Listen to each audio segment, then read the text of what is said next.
Welcome you all to at Sarathi. स्वागत है सभी का एट सारथी में। So welcome to another session on weekly activity based current affair, our वाका initiative, your one point source for the current affair. So guys, today we are starting third week of the August. 15 to 21 ऑफ अगस्त के बीच में जो भी environment के topics आए थे, that I am going to cover in today's video. ठीक है, तो स्टार्ट करते हैं। क्या क्या देखते हैं, क्या क्या टॉपिक एनवायरमेंट के हैं।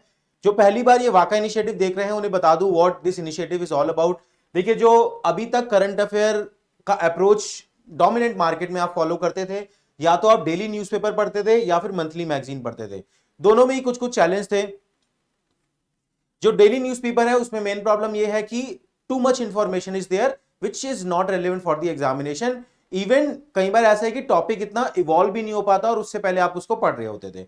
ठीक है, ऐसी मंथली मैगजीन में प्रॉब्लम यह है कि 50 डेज बाद, आफ्टर 50 डेज मंथली मैगजीन आता है, तो डिले हो जाता है उसमें काफी। So that is why at Sarathi has brought up a weekly activity based current affair, जहां पे कि एक वीक का करंट अफेयर हम आपको उसके अगले वीक में कंप्लीट कराएंगे ऑन वन इंडिविजुअल डे। जैसे कि मंडे को एनवायरमेंट होगा, ट्यूसडे को पॉलिटी गवर्नेंस होगा, वेंसडे को सोसाइटी एंड कल्चर होगा, थर्सडे को साइंस एंड टेक होगा, फ्राइडे को इकोनॉमी होगा। ठीक है, तो बाय 3 PM आपको हमारे यूट्यूब चैनल पे डेली बेसिस पे वीडियो अपलोड मिल जाएगा। खाली वीडियो ही नहीं है, इसके साथ हमने अब एक्टिविटी भी ऐड कर दी है। We are also asking questions, prelims के questions we will be taking up after completing the lecture. ठीक है, उसके बाद quarterly magazine we are going to provide, है ना। ये जो भी वीकली डेली बेसिस पे आपको मिलते रहेंगे, एवरी वीक बेसिस पे, उनको फाइनली हम क्वार्टर मतलब 3 मंथ का करंट अफेयर आपको कंबाइंड मैगजीन में देंगे। ठीक है, so this is your one point solution for the current affair. Start करते हैं, क्या क्या टॉपिक देखते हैं न्यूज में थे। India adds new wetland in the list of Ramsar site. हमारा आजादी के अमृत महोत्सव पे 75 का गोल था, वो हमने अचीव किया। नमामि गंगे प्रोग्राम में कुछ नए डेवलपमेंट हुए हैं, that we are going to study for the cleaning of the Ganga. Atal Bhujal Yojana ground water के लिए, that we are going to study. Air quality and health cities, एक नया रिपोर्ट आया है एयर क्वालिटी को लेके जो काफी ज्यादा न्यूज में है, उसको देखेंगे। फिर UN to sign treaty on ocean biological diversity, है ना। This is the new treaty, है ना, first ever treaty, that is why it is important on the ocean biological diversity. फिर मेघालय में जो रैट होल माइनिंग है, जो आपने देखा होगा, जहां पे बच्चों को एंगेज किया जाता है ना, उस टॉपिक को देखेंगे, क्या रैट होल माइनिंग है, उसके क्या नेगेटिव कॉन्सिक्वेंसेज है। फिर this is one nature index, एक नया इंडेक्स आया है, और एक रोशनी, एक नया साइंस एंड टेक रिलेटेड कुछ इनोवेशन है। ठीक है, so these are the topic which we are going to cover. Start करते हैं lecture. First topic, new Ramsar sites in India. तो India adds 11 more wetland to the list of Ramsar site to make total 75 sites. देखिए, है तो factual topic, लेकिन थोड़ा रुक के याद करना मेरा ये सजेशन है, क्योंकि कभी ना कभी तो रुक के याद करना पड़ेगा। देखते हैं कौन कौन से 11 नए साइट्स है, सीधा लिस्ट याद करते हैं, है ना। मैं आपको याद कराने की कोशिश करता हूं। देखो, 3 तो उड़ीसा में है। उड़ीसा में क्या है, एक तो तंपारा लेक। तंपारा लेक क्या है, फ्रेश वाटर लेक है, गंजम डिस्ट्रिक्ट में, याद रखना। ठीक है ना, तो यहां पे कहीं उड़ीसा में है तंपारा लेक। ठीक है, क्या है, fresh water lake, Ganjam district में। फिर हीराकुड रिजर्व, याद करो, हीराकुड रिजर्व क्या है, एक डैम है, एक अर्दन डैम है। अर्दन डैम मतलब जो अर्दन मटेरियल होता है, मिट्टी हो गई, लोकल पत्थर हो गए, उनसे मिलकर एक डैम बनाया है ना। किस रिवर पे है डैम, है तो किसी रिवर पे होगा, महानदी रिवर पे हीराकुड रिजर्व है। ठीक है, तो यहां पे है, देखो बॉर्डर के आसपास। उसके बाद अनसुपा लेक। अनसुपा लेक क्या है, एक ऑक्सबो लेक है ना। ऑक्सबो लेक है जो कि रिवर महानदी और largest fresh water lake Orissa कि ये जो लार्जेस्ट फ्रेश वाटर लेक है उड़ीसा की, और ये ऑक्सबो लेक है और रिवर महानदी पे है, याद रखना। ठीक है, उसके बाद एमपी में अगली साइड यशवंत सागर, एक इंपॉर्टेंट बर्ड एरिया है। ठीक है, यशवंत सागर देखो ये रहा, है ना, तो इंपॉर्टेंट बर्ड एरिया है यशवंत सागर, ये आपको याद रखना होगा। तमिलनाडु, 4 साइट तमिलनाडु में है, कौन कौन सी, एक तो चित्रनगुंडी बर्ड सेंचुरी, तो बर्ड सेंचुरी है, नाम से पता लग रहा है, चित्रनगुंडी नाम याद रख लो। ठीक है ना, प्रोटेक्टेड एरिया है, बर्ड सेंचुरी है because. Suchindram Theroor wetland complex, तो ये वेटलैंड कॉम्प्लेक्स है सुचिंद्रम थिरूर। ठीक है ना, इंपॉर्टेंट बर्ड एरिया है। The unique point about this is it is the southern tip of the central Asian flyway of migratory birds. जो बर्ड्स माइग्रेट करते हैं from Europe to the different different part of the world throughout the year, है ना, उन birds के लिए ये एक जो सेंट्रल एशियन फ्लाईवे है उसका पार्ट है, उसकी साउदर्न टिप है ये, तो बर्ड यहां से होते हुए जाते हैं। ठीक है ना, इस टाइप से कुछ है। उसके बाद Vaduvur bird sanctuary, large human made irrigation tank है ना। आपने टेंपल आर्किटेक्चर में भी पढ़ा होगा, जो southern part of the country है वहां पे टैंक इरिगेशन फॉलो होता है ना। मतलब जो बड़े बड़े टेंपल कॉम्प्लेक्स है उसके अंदर टैंक्स होते हैं जिसके अंदर वाटर हम रखते हैं, आपने साउदर्न टेंपल आर्किटेक्चर में ये पढ़ा होगा। ठीक है, तो वही एक वुडवर बर्ड सेंचुरी है, माइग्रेटरी बर्ड के लिए ये एक शेल्टर हो गया। फिर अगला है कंजनकुल्लम बर्ड सेंचुरी, है ना। कंजनकुल्लम बर्ड सेंचुरी क्या है? प्रोटेक्टेड एरिया, नाम से पता लग रहा है, nesting site for migratory heron species, है ना। तो माइग्रेटरी हिरॉन स्पीसीज के लिए ये एक नेस्टिंग साइट है, याद रखना, ठीक है। आगे देखते हैं महाराष्ट्र में क्या है, ये इजीली याद हो जाएगा, मुझे नहीं लगता है यूपीएससी पूछेगा। जो नाम से डायरेक्ट पता लग रहा है वो प्रीलिम्स में क्यों आएगा, आसान है तो बहुत ही, थाने क्रीक, ठीक है। आगे देखते हैं, जम्मू एंड कश्मीर के दो और हैं, याद रखना। देखिए दोनों ही थोड़े से फॉरेन नेम्स हैं, तो मैं ऐसे आपको ट्रिक बता सकता हूं इनको याद करने के लिए कि जम्मू कश्मीर में क्योंकि फॉरेन प्लेयर्स का बहुत इंटरवेंशन है, that is why militancy solve नहीं हो पाती, है ना। तो ऐसे आप याद कर सकते हो। Hygam wetland conservation reserve Baramulla district में है, the district which is always in the news, river Jhelum पे, याद रखना, important bird area, Hygam wetland conservation reserve. फिर Shallabugh wetland conservation reserve, this is the second one. It is a natural flood plain and aquifer recharger, है ना। जो flood plain होते हैं जहां पे कि लेट्स से कि अगर रिवर में पानी बहुत ज्यादा आ गया तो दैट काइंड ऑफ एरिया जो एक्वाफर को रिचार्ज करते हैं, एक्वाफर मतलब जो ग्राउंड वाटर को रिचार्ज करते हैं, ठीक है, समझ में आया। तो Shallabugh wetland conservation reserve and Hygam wetland conservation reserve, these two are in Jammu and Kashmir, है ना। याद रखना ये क्वेश्चन आने के बहुत ज्यादा चांस है प्रीलिम्स 2023 में, ठीक है। आगे बढ़ते हैं आप। Namami Gange programme ₹30,000 crore has been sanction, एक कॉन्सेप्ट पे है ये न्यूज, है ना। पहले मैं वो कॉन्सेप्ट आपको बताना चाहूंगा। देखो सस्टेनेबल डेवलपमेंट क्या होता है, कहां से आया है सस्टेनेबल डेवलपमेंट का कॉन्सेप्ट। लेट्स से कि जब 1950s 1960s में नई नई country after the second world war, establishment of the UN, है ना, और पोस्ट वॉर जब इकोनॉमिक रिकवरी चल रहा था तो नई नई countries were going for industrialization, है ना। जर्मनी दोबारा से इंडस्ट्रियलाइज हुआ, है ना, after that defeat in the second world war. Japan was rapidly industrializing at that point of time. Asia में भी कुछ कंट्री इंडस्ट्रियलाइज कर रही थी, रशिया भी इंडस्ट्रियलाइज कर रहा था अंडर द सोवियत यूनियन, ठीक है ना। सो अब जब इंडस्ट्रियलाइजेशन चल रहा था तो ये लगा कि यार इकोनॉमिक ग्रोथ मॉडल जो हम फॉलो कर रहे हैं, है ना, which is resource intensive growth model, है ना, there is a limit to that growth, है ना, एक लिमिट है उस ग्रोथ की। तो वहां पे एक आर्टिकल आया लगभग 1970s के अराउंड जिसने इस बात को पहली बार हाईलाइट किया। देखो आज तो हमें ये समझ में आता है, उस टाइम पे बात पहली बार हाईलाइट की गई, क्या, लिमिट्स टू ग्रोथ। तो आर्टिकल आया कि there is a limit to growth, we have to make the growth sustainable. इस बात को रियलाइज करके 1992 में जहां पे रियो समिट हुई, है ना, रियो समिट में हमने बोला सस्टेनेबल डेवलपमेंट अडॉप्ट करनी पड़ेगी। और सस्टेनेबल डेवलपमेंट क्या बोलती है कि भैया इकोनॉमिक ग्रोथ के साथ साथ एनवायरमेंट कंजर्वेशन का भी हमें ध्यान रखना पड़ेगा। समझ में आया। तो दिस इज द कॉन्सेप्ट कि जो इकोनॉमिक ग्रोथ चल रही है उसके साथ साथ एनवायरमेंट को कंजर्व करना है। अब क्या है, क्योंकि लेट्स से कि जैसे ये गंगा, नमामि गंगा प्रोग्राम है for the cleaning of the river Ganga, है ना। अब गंगा क्लीनिंग एक ऐसा प्रोजेक्ट है कि हाँ गंगा को क्लीन करना है which is completely environmental in nature. समझ में आया। तो अगर हमें इकोनॉमिक ग्रोथ को ग्रीन करना है, समझना ध्यान से, सस्टेनेबल डेवलपमेंट का क्या मतलब था, इकोनॉमिक ग्रोथ को ग्रीन करना है ना। तो जो ग्रीन इनिशिएटिव है उनको भी तो इकोनॉमिकली प्रॉस्पेरस बनाना पड़ेगा। समझ में आया। अगर इधर की बात उधर करनी है तो इधर की इधर भी करनी पड़ेगी। तो जो गंगा क्लीनिंग का प्रोजेक्ट है उसका इकोनॉमिक वायबिलिटी क्या है ना। तो keeping that thing in mind अब इन्होंने पहली बार इस इनिशिएटिव को लॉन्च किया है, अर्थ गंगा। अर्थ का मतलब होता है मेटीरियल, है ना। तो what is the material worth of the Ganga. तो जो भी गंगा क्लीनिंग के प्रोजेक्ट हैं उनको इकोनॉमिकली वायबल बनाने के लिए, उसमें लाइवलीहुड का कंपोनेंट ऐड करने के लिए ये अनाउंस किया गया है। कॉन्सेप्ट समझ में आया आपको, ठीक है। अगर कॉन्सेप्ट समझ में आया तो याद हो गया होगा। तो क्या है, यमुना पर आजादी, यमुना पर आजादी का अमृत महोत्सव सेलिब्रेशन में नया इनिशिएटिव लॉन्च किया गया, अर्थ गंगा। अर्थ गंगा का मतलब समझ आ गया आपको, which aim to energize the economic activity along the गंगी रिवर बैंक, है ना। क्या क्या इनिशिएटिव है, बस नाम देख सकते हो आप। मेरे हिसाब से कॉन्सेप्ट समझ में आ गया तो हो जाएगा।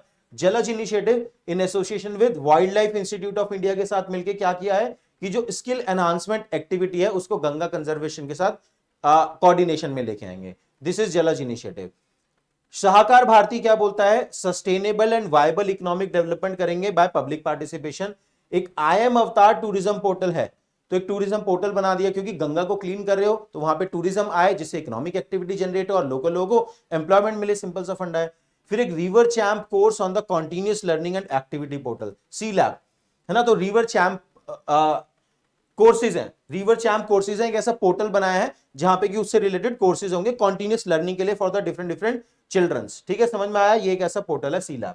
बस आगे बढ़ते हैं। नमामि गंगा के बारे में कुछ बेसिक पॉइंट आप देख सकते हैं। देखिए नमामि गंगा प्रोग्राम क्या है, it is the most important project जो कि आफ्टर 2014 गवर्नमेंट ने अनाउंस किया for the cleaning of the river Ganga, ठीक है ना। Lot of issues are there Ganges river के साथ साथ, तो उसके लिए कुछ सॉल्यूशन हमने बताए, है ना। कुछ कुछ बेसिक पॉइंट देख लो factual. It is 100% centrally funded program है, 100% सेंट्रल फंडिंग है। Operation and maintenance for 15 year included for new project, मतलब जो भी प्रोजेक्ट का कॉस्ट हम कैलकुलेट करते हैं, उस प्रोजेक्ट की कॉस्ट कैलकुलेट करने में कई बार हम ऑपरेशन एंड मेंटेनेंस की कॉस्ट इंक्लूड नहीं करते। तो जब प्रोजेक्ट एग्जीक्यूट हो गया, लेट्स से टॉयलेट बन गया, तो टॉयलेट की क्लीनिंग नहीं होगी। तो यहां पे इन्होंने क्या किया, 5 साल के लिए ये बोला कि कोई भी प्रोजेक्ट अगर बनेगा तो प्रोजेक्ट के अंदर ही उसकी 5 साल की ऑपरेशन एंड मेंटेनेंस की कॉस्ट को हम इंक्लूड करेंगे। समझ में आया।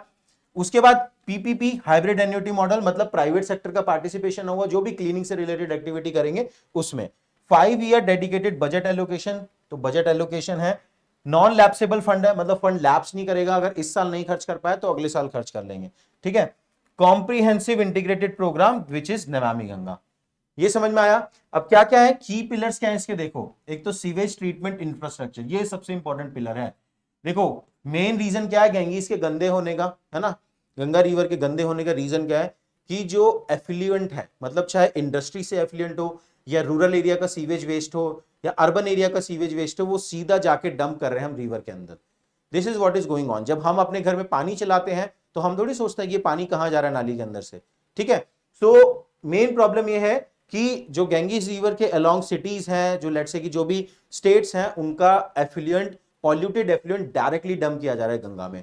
तो सबसे इंपॉर्टेंट पिलर दैट इज व सीवेज ट्रीटमेंट इंफ्रास्ट्रक्चर है, ठीक है, कि जो भी एफिल्यूएंट है अगर हम उसे ट्रीट करेंगे, उसे थोड़ा क्लीन करेंगे, उसके बाद अगर हम उसे गैंगीज में डंप करेंगे तो बेटर रहेगा, ठीक है। उसके बाद रिवर फ्रंट डेवलपमेंट, मतलब रिवर के फ्रंट्स को डेवलप करेंगे ताकि कोई जो रिवर के फ्रंट अगर गंदे होंगे तो जो सारा रोड साइड का कूड़ा वगैरह होता है वो भी वहां चला जाता है। रिवर सरफेस क्लीनिंग है, बायोडाइवर्सिटी को कंजर्व करना है, एफोरेस्टेशन, पेड़ लगाएंगे रिवर के साथ साथ, है ना। पब्लिक अवेयरनेस होनी चाहिए, इंडस्ट्रियल एफिलिएंट को मॉनिटर करना है ना। और गंगा ग्राम, गंगा ग्राम मतलब जो रूरल एरियाज हैं, जो गांव है गंगा के अलोंग, उनको डेवलप करेंगे। तो this is another pillar of the Namami Ganga, ठीक है। फोकस एरिया कहां कहां है, उत्तराखंड में, यूपी में, झारखंड में, बिहार में, वेस्ट बंगाल में। And Namami Ganga project is funded bye world bank. याद रखना ये पॉइंट, 3 स्टार पॉइंट है ये, है ना, कि Namami Ganga project is funded bye world bank. और ये इंप्लीमेंटेशन कौन करता है, इसकी इंप्लीमेंटेशन विंग का नाम है national mission on clean Ganga. कुछ कुछ चीजें याद रखना, है ना। वर्ल्ड बैंक तो लोन दे ही रहा है और इंप्लीमेंटेशन कौन कर रहा है, NMCG, national mission on clean Ganga. ये किसके अंदर आती है ना, नेशनल गंगा काउंसिल के अंदर। तो स्ट्रक्चर कैसा हुआ है, नेशनल गंगा काउंसिल, इसके अंदर आई NMCG which is the implementation wing of the Namami Gange programme. बस ये है सिंपल, ठीक है। स्टेट लेवल पे भी इसके काउंटर पॉइंट है, मतलब जैसे national mission on clean Ganga है, स्टेट लेवल पे state mission on clean Ganga होगा। सिंपल सिंपल सी बात है। चले आगे नेक्स्ट। अब क्या है, अटल भूजल योजना, अनदर 3 स्टार स्कीम बोलूंगा मैं इसे, 2-3 साल से काफी न्यूज में है। अटल भूजल योजना क्या है, भूजल मतलब ग्राउंड वाटर, तो ग्राउंड वाटर को कंजर्व करना है, उसको उसका लेवल बढ़ाना है, because of the variety of initiative by the government of India. Like in the 1960 we started green revolution, और ग्रीन रिवोल्यूशन में हमने क्या किया मेनली, कि जो ग्राउंड वाटर था उसको हमने ओवर एक्सप्लॉइट किया। अभी इंडस्ट्रियलाइजेशन चल रहा है, उसमें भी हम उसे ओवर एक्सप्लॉइट कर रहे हैं। एंड बिकॉज ऑफ द कॉन्क्रीटाइजेशन, मतलब जो भी आप रोड बना रहे हैं, हाईवे बना रहे हैं, उसकी वजह से जो ग्राउंड वाटर है वो रिचार्ज ही नहीं हो रहा है, ठीक है ना। पानी तो सारा इधर उधर बह जा रहा है, ग्राउंड में जा ही नहीं पा रहा है। सो उस सिचुएशन को करेक्ट करने के लिए हम लेके आए अटल भूजल योजना। सिंपल है ना। तो अभी ये न्यूज में क्यों था, अटल भूजल योजना के बारे में और पॉइंट बताऊंगा। अभी ये न्यूज में इसलिए था कि ministry of science and technology ने एक नया इनिशिएटिव अनाउंस किया है। क्या बोला ministry of science and technology ने, कि जो भी स्टार्टअप्स आईआईटी कानपुर में इंक्यूबेट होंगे, है ना, and those who are working towards a sustainable ground water conservation capability, उनको हम फाइनेंशियल सपोर्ट देंगे। समझ में आया क्या बोला है, financial support to startup company incubated at IIT Kanpur to develop smart water management technology which will benefit Atal Bhujal Yojana. तो जो smart water management technology develop कर रहा होगा वो स्टार्टअप उन्हें फंड कर देंगे, है ना। क्या है इस स्कीम के बारे में, it is a central sector scheme. याद रखना सेंट्रल सेक्टर स्कीम है ये, मिनिस्ट्री ऑफ जल शक्ति की, ये तो नाम से पता लग रहा है। एम है improve ground water management through the community participation. देखिए एनवायरमेंटल इशू कम्युनिटी पार्टिसिपेशन के बिना सॉल्व नहीं किया जा सकता, तो कम्युनिटी पार्टिसिपेशन के थ्रू हम अपना ग्राउंड वाटर मैनेजमेंट इंप्रूव करेंगे। 7 स्टेट पे फोकस है ना। तो प्रायोरिटी एरियाज डिफाइन कर रखे हैं, कौन कौन से 7 स्टेट हैं देखते हैं एक बार, है ना। वेस्टर्न साइड है, लगभग सारे वेस्ट साइड से आप देख सकते हो, गुजरात, हरियाणा, कर्नाटका, मध्य प्रदेश, महाराष्ट्र, राजस्थान, उत्तर प्रदेश, है ना। इंडिया का मैप इमेजिन कर लो, 7 स्टेट हैं, गुजरात, महाराष्ट्र, इसके बगल में एमपी आओ, फिर वेस्ट में आओ आप, राजस्थान, राजस्थान है, हाँ राजस्थान है, नीचे कर्नाटका और है, और ऊपर हो गया आपका उत्तर प्रदेश हो गया, बस ठीक है। तो 7 स्टेट्स हैं जिसपे फोकस है। गाइडलाइन क्या है ग्राउंड वाटर एक्सट्रैक्शन के लिए, है ना, देखते हैं एक बार। इसके अंदर यह बोला गया कि ग्राउंड वाटर एक्सट्रैक्शन को रोकना पड़ेगा इन आइडेंटिफाइड एरियाज में। ये जो आइडेंटिफाइड एरियाज हैं यहां पे ग्राउंड वाटर ओवर एक्सप्लॉइट हो चुका है, that is why there are some guideline. क्या गाइडलाइन है? एक तो कोई भी अगर नई इंडस्ट्री या न्यू माइनिंग प्रोजेक्ट जो कि ओवर एक्सप्लॉइटेड जोन में आना चाहता हो उसको रोक दिया, प्रोहिबिट, है ना। तो ओवर एक्सप्लॉइटेड जो जोन है वहां पे कोई भी नई इंडस्ट्री या माइनिंग प्रोजेक्ट नहीं बनाया जाएगा, this is what it is saying, है ना। और बोल रहा है कि जो एग्जिस्टिंग प्रोजेक्ट हैं, जो एग्जिस्टिंग प्रोजेक्ट है, बड़े बड़े इंडस्ट्री हैं, बड़े बड़े कमर्शियल यूनिट हैं, बड़े बड़े हाउसिंग सोसाइटीज हैं, है ना, उनको भी एक एनओसी लेना पड़ेगा, नो ऑब्जेक्शन सर्टिफिकेट। जो एग्जिस्टिंग है उन्हें भी एनओसी लेना पड़ेगा, है ना, कि हाँ भैया हम कंटिन्यू कर सकते हैं या नहीं, ठीक है। इसके थ्रू एक ऑडिट हो जाएगा बेसिकली, ठीक है। अब लेकिन इस एनओसी से किसी को एग्जेम्पशन दिया है, किनको एग्जेम्पशन दिया है यार? जो डोमेस्टिक कंज्यूमर है, छोटे छोटे, है ना, कुछ रूरल ड्रिंकिंग वाटर स्कीम है गवर्नमेंट ऑफ इंडिया की, आर्म फोर्सेज है, फार्मर है, एमएसएमई है, जो छोटे छोटे हैं, है ना, जो कि basically water 10 metre cube water per day से ज्यादा कंज्यूम नहीं करते, 10 metre cube water per day से लेस कंज्यूम करते हैं, उनको बोल दिया आपको एनओसी लेने की आवश्यकता नहीं है, यू आर एग्जेम्प्टेड, ठीक है ना। एनओसी देने कौन वाला था? सेंट्रल ग्राउंड वाटर बोर्ड, ये भी याद रखना, ठीक है। तो सीधे सीधे की पॉइंट है, इसी के अराउंड प्रीलिम्स में क्वेश्चन घुमाता है यूपीएससी। आगे बढ़ते हैं, next another news on air quality, है ना। एक हम पीछे ग्रेडेड रिस्पॉन्स एक्शन प्लान हम पढ़ चुके हैं, ठीक है। एक नया रिपोर्ट आया है, हेल्थ इंस्टीट्यूट ने एक रिपोर्ट निकाला है, air quality and health in cities, ठीक है, ये है रिपोर्ट का नाम। तो air quality and health in cities एक रिपोर्ट आई है जिसमें कि बहुत ही डिस्टर्बिंग चीजें बताई गई हैं, देखते हैं, मुझे भी पढ़ के लगा कि क्या चल रहा है। तो क्या है रिपोर्ट ये एनालाइज कर रही है कि जो पॉल्यूशन है सिटीज में, अराउंड 7000 सिटीज को इसने कंसीडर किया है फ्रॉम 2010 टू 2019, तो उसका हेल्थ पे क्या इंपैक्ट है, ये एनालिसिस किया इसने। तो क्या रिवील किया, क्या की फाइंडिंग है? देखो जो PM 2.5 है, पार्टिकुलेट मैटर 2.5, उसमें Delhi is at the top, Delhi का रैंक आया है 1, तो जीत गए हम दोबारा से, ठीक है। कोलकाता का रैंक आया है 2nd, है ना। और the list of top 10 most polluted cities when PM 2.5 level were compared, तो PM 2.5 में इन 7000 सिटीज में दिल्ली टॉप पे है, हाल देख रहे हो आप, ठीक है। उसके बाद NO2 लेवल को जब कंपेयर किया, नॉक्स लेवल, यहां पे हम अच्छा परफॉर्म कर रहे हैं, नीदर इन 10-20 कोई भी इंडिया का सिटी नहीं आया है, तो टॉप 20 में भी इंडिया का कोई सिटी नहीं है, तो we are doing very good with respect to NO2 level. Death burden देखिए कि मतलब ये जो पॉल्यूशन है इसका ओवरऑल डेथ बर्डन क्या है ना। बीजिंग ने टॉप किया है, यहां पे चाइना टॉप कर गया है, तो Beijing had the largest disease burden associated with PM 2.5, Delhi यहां पे 6ठे नंबर पे आया है, ठीक है ना। तो वैसी लाइफ हमारी कम हो रही है जो दिल्ली में रह रहे हैं, ठीक है, विद 106 डेथ पर 1 लाख पीपल, एंड कोलकाता आया है 8th नंबर पे, तो दिल्ली 6th पे और कोलकाता 8th पे, ठीक है। देखा क्या हो रहा है, आगे बढ़ते हैं। क्या क्या इनिशिएटिव लिए हैं एयर पोल्यूशन को कंट्रोल करने के लिए? कुछ कुछ इनिशिएटिव, ऐसी ही पूरा लिस्ट बन जाएगा आपका कि हमने एयर पोल्यूशन से रिलेटेड क्या क्या इनिशिएटिव लिए हैं, है ना। एक तो ये ग्रेडेड रिस्पॉन्स एक्शन प्लान मैंने आपको पहले बताया था। ग्रेडेड रिस्पॉन्स एक्शन प्लान क्या है? जहां पे सुप्रीम कोर्ट ने ऑर्डर किया था कि आप जैसे जैसे एयर क्वालिटी चेंज होती है ना, पूरे एनसीआर में, एनसीआर के लिए है ये, है ना, national capital region Delhi and उसका एडजॉइनिंग एरिया, तो वहां पे ये बताया कि जैसे जैसे एयर क्वालिटी चेंज होती है ना, चेंज होने का क्या मतलब है कि वो मूव करती है गुड से सेटिस्फैक्टरी क्वालिटी में, मॉडरेट में, पुअर में, वेरी पुअर में, सीवियर में, तो जैसे जैसे क्वालिटी चेंज होगी तो पहले से एक फिक्स प्लान होना चाहिए कि ये इनिशिएटिव आप लेने वाले हो, है ना। अगर एयर क्वालिटी मॉडरेट जोन में पहुंची तो ये एक्टिविटी करोगे, है ना, अगर वो पुअर में पहुंची तो ये एक्टिविटी करोगे, तो उसको बोला ग्रेडेड रिस्पॉन्स, मतलब अगर एयर क्वालिटी सेटिस्फैक्ट्री है तो ज्यादा हार्श रिस्पॉन्स नहीं होगा, लेकिन अगर एयर क्वालिटी सीवियर हो गई तो बहुत ही हार्श एक्शन लेने पड़ेंगे, जैसे कंस्ट्रक्शन एक्टिविटी सब बंद कर देते हैं। तो इसलिए उसको ग्रेडेड रिस्पॉन्स बोला एक्शन प्लान एयर क्वालिटी के लिए। समझ में आया? ठीक है।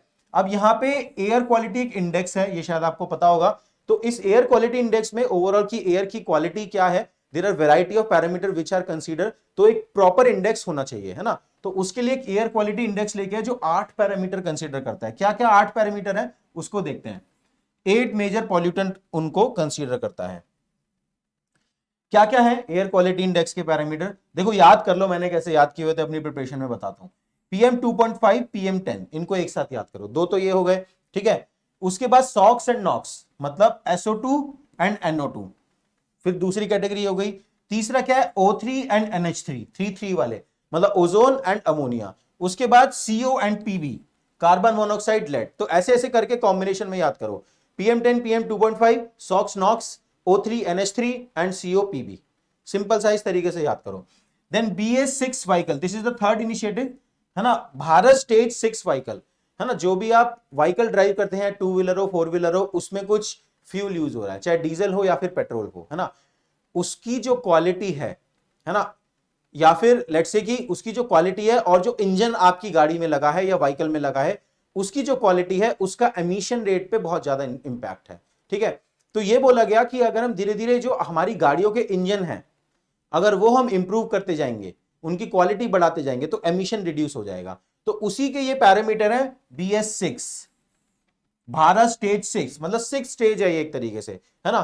तो हम इससे पहले BS4 पे थे, तो हम सीधा BS6 की तरफ मूव कर गए, BS6 फ्यूल। उससे क्या होगा, जो एमिशन है वो कंसीडरेबली रिड्यूस हो जाएगा फ्रॉम द व्हीकल। ठीक है।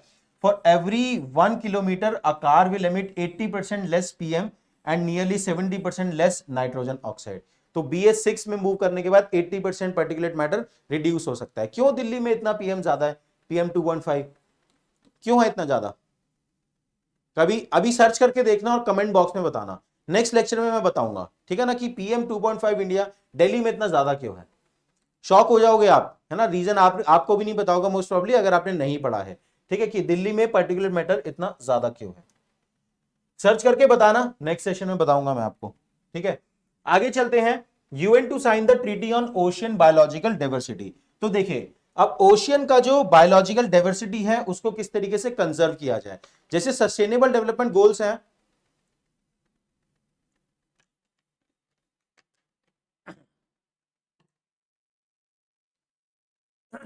जस्ट अ सेकेंड, जो सस्टेनेबल डेवलपमेंट गोल्स हैं उसमें ये बोला गया है कि we need to conserve ocean as well. तो ओशियन की जो बायोलॉजिकल डाइवर्सिटी है उसको कंजर्व करने के लिए UN, यूनाइटेड नेशन के अंदर पहली बार एक ट्रीटी आ रहा है ना, कॉम्प्रिहेंसिव ट्रीटी है। जो अभी तक क्या है, देखिए, जो भी आपका ओशियन है, मान लो कि ये इंडिया का कोस्ट है, ऐसा मान लेते हैं कि इंडिया का कोस्ट है ना, ये इंडिया के कोस्ट से यहां से लेके जो लगभग 200 नॉटिकल माइल्स, लगभग नहीं एग्जैक्ट है, 200 नॉटिकल माइल्स तक एक जोन होता है जिसे बोलते हैं एक्सक्लूसिव इकोनॉमिक जोन।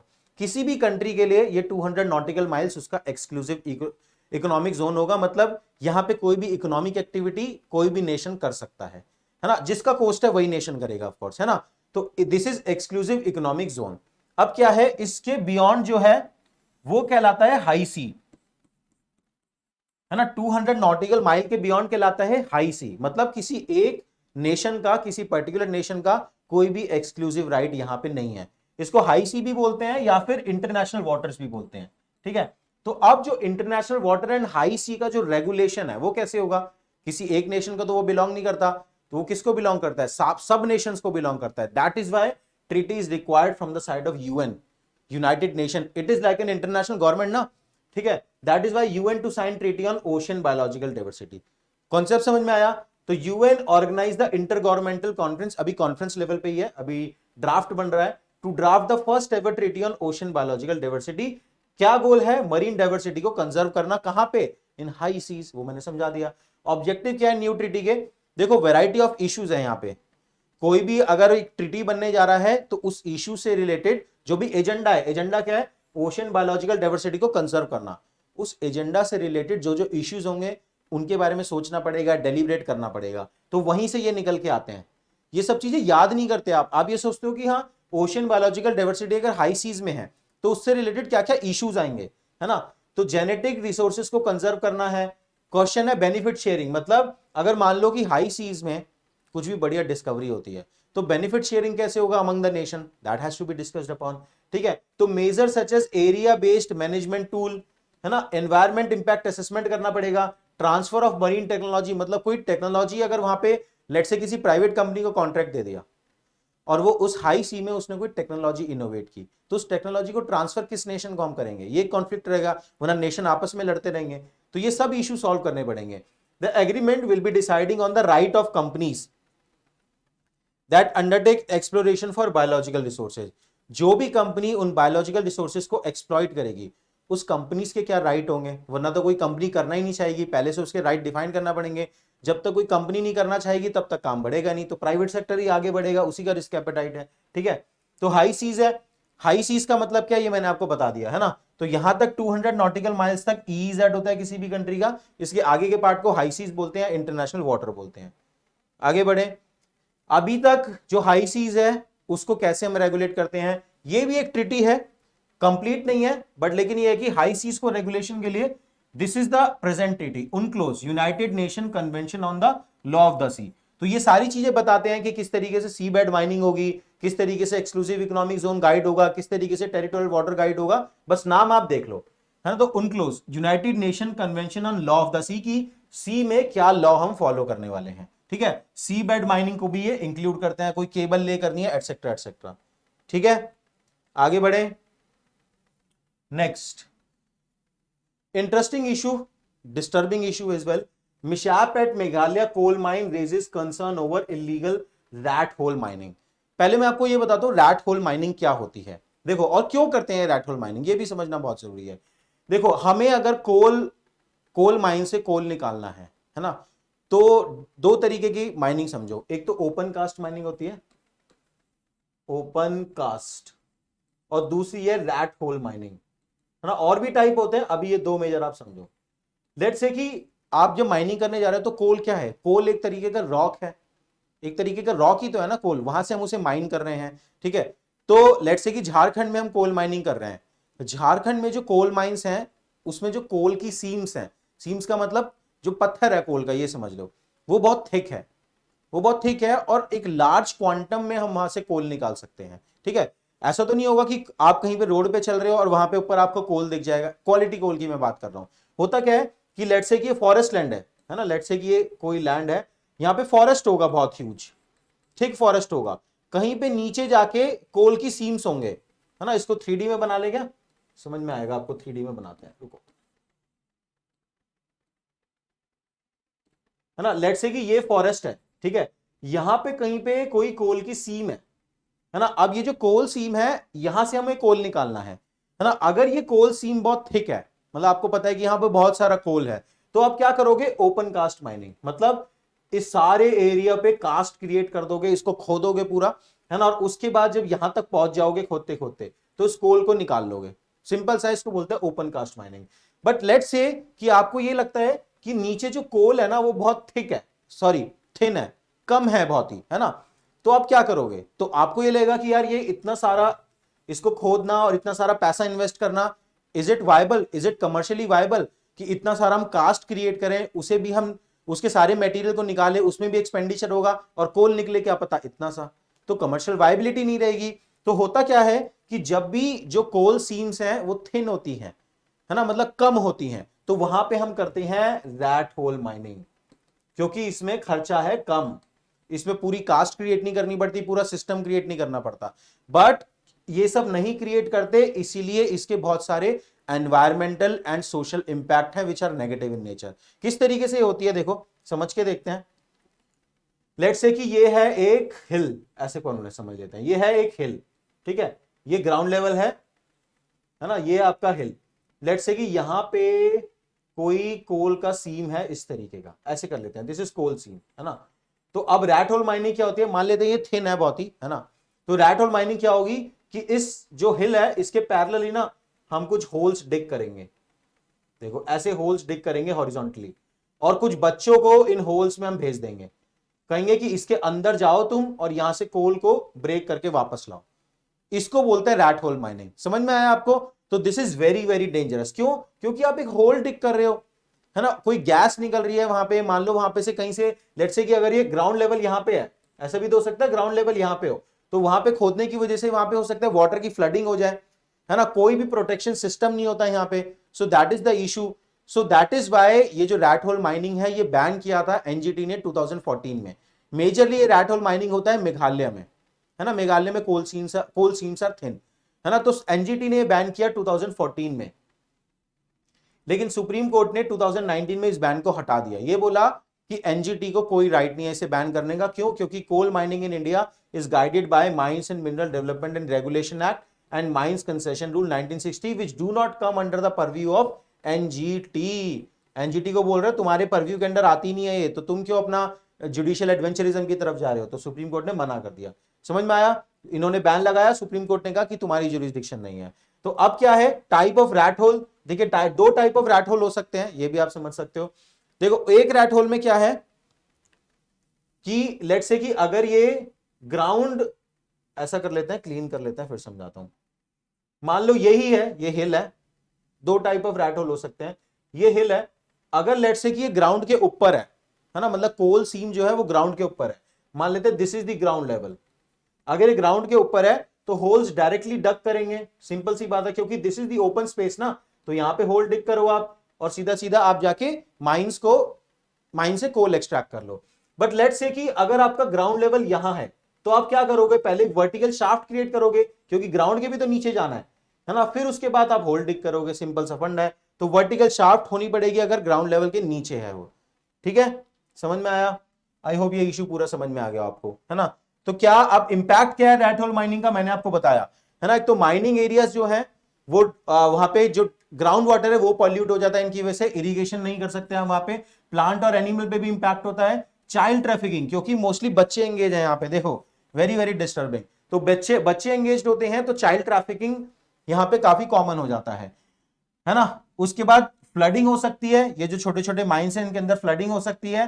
फिर यहाँ पे अगर लेट से कि बैन कर दो आप, मान लो आपने बैन कर दिया रैट होल माइनिंग, तो जो लोग यहाँ पे एंगेज्ड हैं उनके लिए रिहैबिलिटेशन एंड ऑल्टरनेटिव एम्प्लॉयमेंट भी तो क्रिएट करना पड़ेगा। ये है मेजर इशू, है ना। इसे बैन करना कोई बड़ी बात नहीं है, बैन कर दो, लेकिन उसके बाद ये जो यहाँ पे लोग काम कर रहे थे इनके पास कुछ और काम करने के लिए नहीं है, उनका rehabilitation and alternative employment, that is the issue.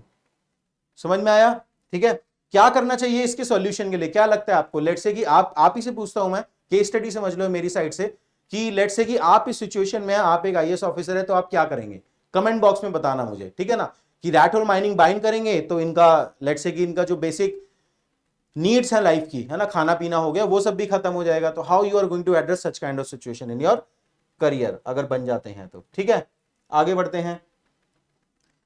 छोटा छोटा न्यूज है, दो small small news. Nature index, nature index क्या है? ये साइंटिफिक डिस्कवरी, साइंटिफिक रिसर्च से रिलेटेड एक इंडेक्स है, इतना याद रखना बस बहुत है ना। और इस इंडेक्स ने यूनिवर्सिटी ऑफ हैदराबाद को रैंक 1 दिया है अमंग द इंडियन यूनिवर्सिटी। तो यूनिवर्सिटी ऑफ हैदराबाद को रैंक 1 दिया है ना, in the nature index. Nature index is an indicator of high quality research in natural, physical sciences, chemistry, life science, earth environmental science, physical science etcetera. तो scientific research से related है, university of Hyderabad rank 1, बस इतना देखना है आपको। ठीक है, रोशनी, रोशनी क्या इनिशिएटिव है? देखिए different different type of energy, different different type of energy में कन्वर्ट की जा सकती है। मतलब केमिकल एनर्जी मैकेनिकल एनर्जी में कन्वर्ट की जा सकती है, मैकेनिकल एनर्जी इलेक्ट्रिकल एनर्जी में कन्वर्ट की जा सकती है, राइट। तो यहीं पे रोशनी प्रोजेक्ट में हमने क्या किया है, जो भी नमक वाला पानी होता है, सिंपल समझो बिल्कुल, है ना। आपने कोई भी सेल यूज किया है, आपने कोई सेल यूज किया होगा, आप अपने रिमोट में सेल डालते होंगे, उस सेल में आपने शायद बचपन में पढ़ा हो, एक इलेक्ट्रोलाइट होता है बीच में, एक कैथोड होती है, एक एनोड होती है, और उसमें एक इलेक्ट्रोलाइट होता है, उसमें एक सॉल्यूशन पड़ा होता है। उस इलेक्ट्रोलाइट की वजह से ही एनर्जी प्रोड्यूस हो रही है, और कैथोड और एनोड के बीच में केमिकल रिएक्शन हो रहा होता है, याद है आपको। हाउ अबाउट वो जो इलेक्ट्रोलाइट है ना, वो अगर इलेक्ट्रोलाइट हमारा पानी बन जाए, अगर हम किसी तरीके से जो सलाइन वाटर है, मतलब नमक वाला जो पानी है ना, उसको इलेक्ट्रोलाइट यूज कर लें और ऐसे कैथोड और एनोड डिजाइन कर लें जो कि बहुत ही अफोर्डेबल हो, जो कि रूरल एरिया में लेट्स से कि जो कोस्टल कम्युनिटी है, फिशरमैन है, उनमें they can produce the energy, है ना, तो उसको बोल रहे हैं रोशनी। तो पहली बार इंडिया में first saline water lantern use की गई है which uses sea water as an electrolyte between specially design electrode to power the LED lamps. समझ में आया? किसने डेवलप किया है? National institute of ocean technology Chennai, ये याद रखना, NIOT चेन्नई। टेक्नोलॉजी कौन कौन यूज कर सकता है? हिंटरलैंड में भी यूज हो सकती है, कोई जरूरी थोड़ी है कि सलाइन वाटर कोस्ट पे ही होगा, हिंटरलैंड में भी तो हो सकता है ना। और दूसरा स्पेशली जो कोस्टल कम्युनिटी है लाइक फिशिंग कम्युनिटी, उनके लिए काफी ज्यादा सिग्निफिकेंस है। इजी टू ऑपरेट है, कॉस्ट इफेक्टिव है, ये बेसिक बातें हो गई। बट रोशनी किस चीज से रिलेटेड है ये बात याद रखना, फर्स्ट सलाइन वाटर लैंटर्न है, NIOT ने डेवलप किया है। ये हो गया आपका एनवायरमेंट बोल लो या साइंस एंड टेक बोल लो, दोनों में आ सकता है। All right, so we are done with the today's topic. ये बेसिक कोर्स का इंफॉर्मेशन मैं आपको दे देता हूं।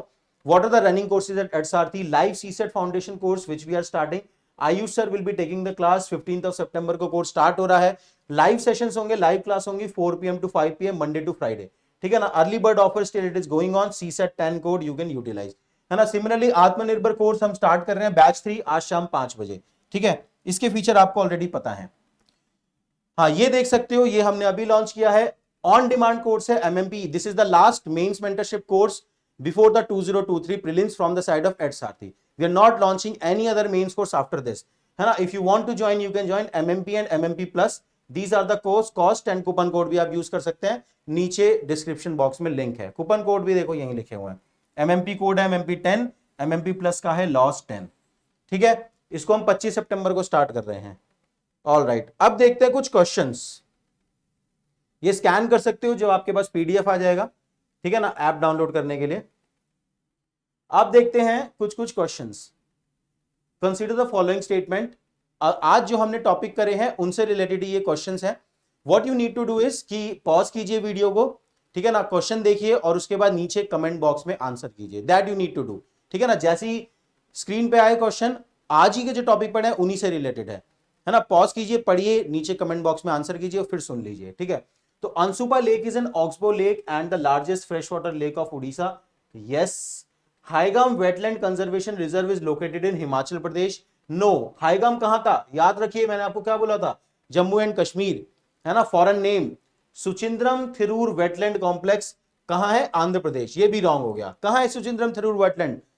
तमिलनाडु में, याद है आपको, ठीक है। तो 2 और 3 रॉन्ग हो गया, आंसर निकल के आ गया ए, ठीक है। नेक्स्ट क्वेश्चन, पॉज कीजिए और फिर देखिए और आगे एक्सप्लेनेशन सुनिए। नमामि गंगे प्रोग्राम के बारे में है। NGP is being implemented by the NMCG, national mission on clean Ganga, implementation wing है, ठीक है, and is the implementation wing of the national Ganga council NGC। NGP is being funded by the world bank. तो national Ganga programme, Namami Ganga programme is funded by the world bank, ये आपको याद होगा। दोनों सही हैं, सी इज द आंसर, ठीक है। आगे बढ़ते हैं। Atal Bhujal Yojana is central sector scheme of ministry of housing and urban affair. किसकी, कौन सी मिनिस्ट्री है? Ministry of Jal Shakti. तो रॉन्ग हो गया ये।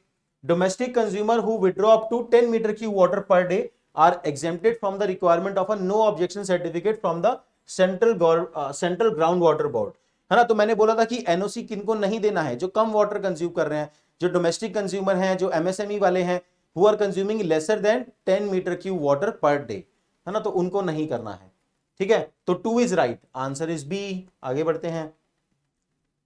इन क्वेश्चंस को आप चाहें तो हमारे यहाँ इंस्टाग्राम पे भी जाके देख सकते हैं, वहां पे भी आप अटेम्प्ट कर सकते हैं। With reference to air pollution consider the following statement. As per the air quality and health in cities report, ये जो लेटेस्ट रिपोर्ट आया है, Delhi and Kolkata rank first and second. तो दिल्ली फर्स्ट पे, कोलकाता सेकंड पे, है ना, in terms of PM 2.5 level were compared. तो सही है ये, बिल्कुल मैंने आपको अभी बताया है।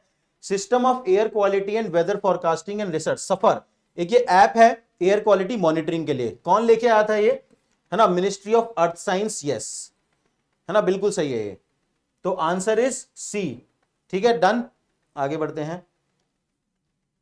Fifth, consider the following statement about high seas. High seas के बारे में कुछ स्टेटमेंट पूछवा रहा है। United Nation convention on law of the sea UNCLOS regulate activity in international water, पढ़ा था हमने कि अभी उनक्लोज ही रेगुलेट कर रहा है, सही है ये। The high seas make up 1/3 of the earth ocean, 1/3 नहीं है, अराउंड 2/3 है, ठीक है। तो ये स्टेटमेंट गलत हो गया। countries can protect or exploit water under 200 nautical miles to their shoreline termed as exclusive economic zone। तो ये स्टेटमेंट बिल्कुल सही है, 200 नॉटिकल माइल्स तक एक्सक्लूसिव इकोनॉमिक जोन होता है और कोई भी कंट्री चाहे तो उसे एक्सप्लोर कर सकती है। तो 2 हट गया, अच्छा ऑप्शन गड़बड़ हो गया यहाँ पे शायद, ठीक है, तो सेकंड रॉन्ग है, 1 एंड 3, ये नन नहीं होगा, 1 एंड 3 था एक, ठीक है, तो आंसर इसका 1 एंड 3 है ना, तो प्रिंटिंग में गलती है, मेरी नॉलेज में नहीं है, तो 1 एंड 3 है, first and third is right. आगे बढ़ते हैं, मेरे ख्याल से हो गए 5 question done. All right then, इन सभी क्वेश्चंस को आप इंस्टाग्राम पे भी प्रैक्टिस कर सकते हैं। Thank you very much. If you are really liking this वाका इनिशिएटिव तो कमेंट बॉक्स में हमें जरूर बताएं and share it with all of your friends so that we feel more motivated to bring more quality content to you. Thank you very much, see you tomorrow next time. All right.